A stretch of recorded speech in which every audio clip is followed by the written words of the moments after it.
Asla vazgeçmeyeceğim senden. Senden başka gidecek yerim yok ki benim.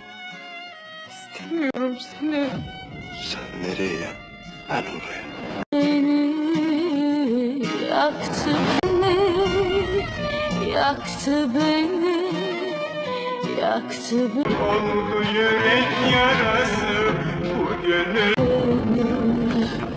Allah belanı versin. Gözlerinin karası Rüyamın yanında olduğun için teşekkür ederim sana. macerası. Beni kırmayıp Neyle ilgili? Güven ben hamileyim. senin şu hayatta ihtiyacın olan en son kişi ama.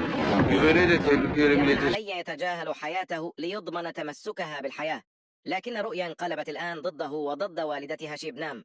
تحاول الهروب من كل شخص تعتقد أنه يسبب هذا الكابوس. الشخص الذي يمد يد المساعدة لرؤيا في هذا الهروب هو شخص لم يتوقعه أحد. البرية الموجودة داخل يمن علي على وشك الظهور مرة أخرى، بينما تبتعد رؤيا عنه أكثر